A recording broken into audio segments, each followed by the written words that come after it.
Now let's see the next question. A projectile is shot at an angle of 60 degrees above the horizontal ground. Strikes a vertical wall 30 meters away at a point 15 meters above the ground.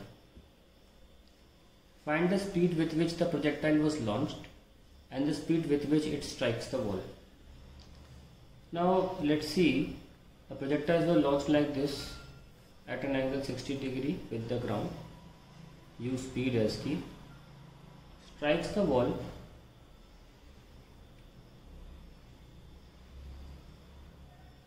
(30 meter away) at a point 15 meter above the ground. तो point of hit जो था वो क्या था, 30,15. जो आपको ये coordinates पता हो तो चीज़ें बहुत आसान हो जाती हैं. y = x tan थीटा, यानी कि आपको ट्रैजेक्टरी इक्वेशन यूज करनी है gx²/2u² cos² theta. Let's put whatever you know. 15 = 30, tan 60 is √3, 5 into 30 का स्क्वायर है ना, upon u² we don't know, into cos² 60 is 1/4. cos 60 1/2 होता है ना. Now let's continue solving. 15 = 30 √3 minus ये 900 हो जाएगा into 545 into 4 upon u². So this will be 15 = 30 √3 minus 180 and this 00 upon u². That is the equation we have. हमको इसे solve करना है.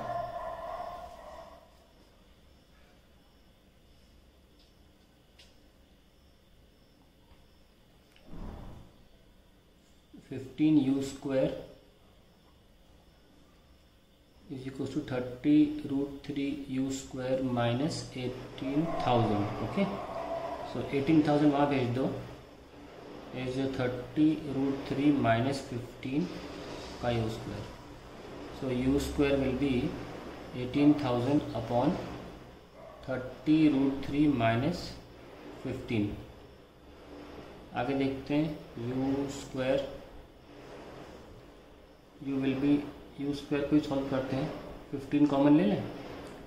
18,000 अपॉन 15 कॉमन लिया, 2 √3 minus 1, 15 12 00 upon 2 √3 minus 1. So this will be your u². अब इसको finally solve करते हैं. u अगर निकालना हो तो it will be 10 √12 upon √2 √3 minus 1. तो u हमारा आ गया. Find the speed with which the projectile was launched.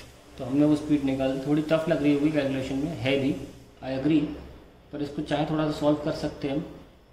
जैसे कि हम इसको 4 into 3 लिख सकते हैं.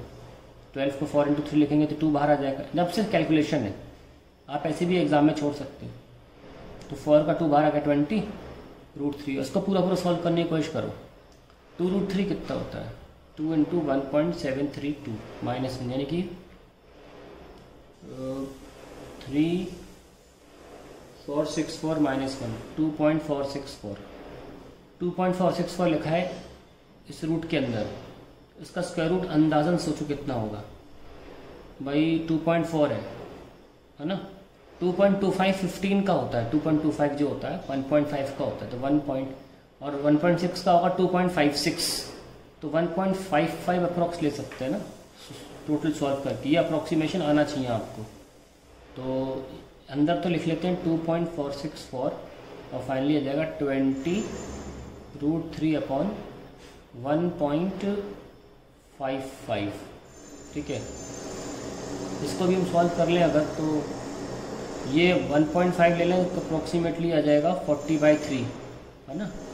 So u will be 20 upon 1.5 will be, यहाँ सॉल्व कर दिखाता हूँ, 20 upon 1.5 40/3. तो 40/3 into √3 and this will be 40/3 √3 remember 1/√3 0.57 होता है, तो 0.57 अप्रॉक्सीमेटली दिस इज 21 समथिंग आएगा, 22 something metre per second. So that is what we have found out.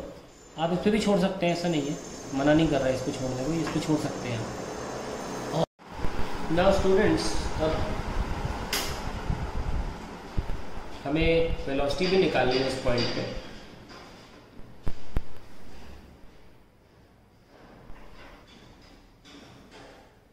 ये लीजिए, यहाँ पे हमने 60 से फेंका था ना,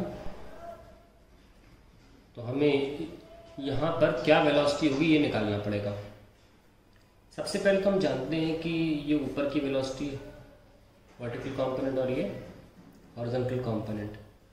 The horizontal component never changes, so it remains u cos 60, and u we have found out to be 22 approximately.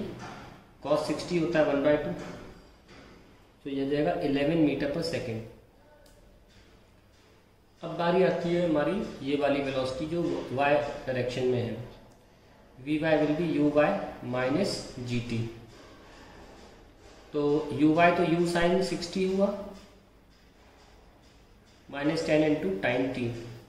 पहले जितना आता है वो रख लेते हैं, √3/2 -10 इंटू टी। तो जैसे ही हमारे पास टाइम आ जाएगा हम निकाल लेंगे आपका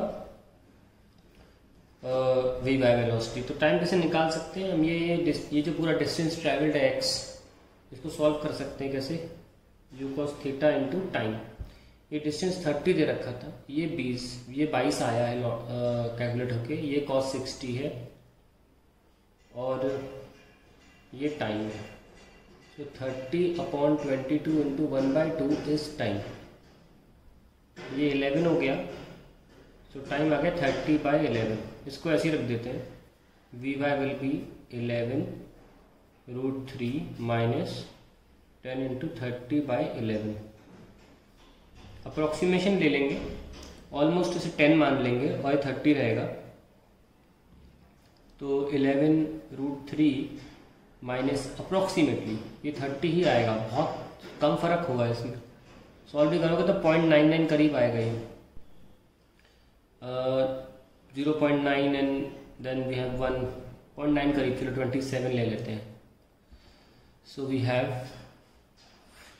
11 √3 minus 27 and that will come out to be 11 √3 कितना हुआ, 11 इंटू 1.732। इसको 11 से करते हैं, इजी पड़ेगा, 1732 1732 2 5 10 9 1, ये आएगा 19 पॉइंट समथिंग -27। सो हमारा जो आंसर आ रहा है वो आ रहा है माइनस का 8, ठीक है, -8 आ रहा है। तो इसका मतलब हमारी फाइनल वेलोसिटी हम लिख सकते हैं, it is 11i minus 8j and magnitude can be written as 11 का स्क्वायर प्लस -8 का square, which will be 121 plus 64 which is 5 8 and 1 185। तो वेलोसिटी कहते हैं 16 और 17 का होता है, नहीं 14 और 13 के बीच में हम 13 पॉइंट समथिंग ले सकते हैं, 13.2 metre per second. So that can be the answer, that is the answer to this question velocity. So आपको एक्स और वाई कोऑर्डिनेट दोनों सॉल्व करने होंगे। इसका मतलब देखिए, माइनस का एक मतलब और हुआ, माइनस का मतलब ये भी हुआ कि ये जो पत्थर है ये अपने डाउनवर्ड मोशन में है, यानी कि जो मोशन एक्चुअली हुआ वो इस तरीके से हुआ और दीवार यहाँ पे थी, क्योंकि वेलोसिटी जो है उसमें नेगेटिव कंपोनेंट आया इसीलिए, क्योंकि हमने ऊपर वाले को पॉजिटिव लिया था, ऊपर डायरेक्शन को। तो अगर वाई कंपोनेंट में नेगेटिव आ रहा है, इसका मतलब पत्थर अपने डाउनवर्ड मोशन में टकराया है दीवार से जाके। That is the final answer.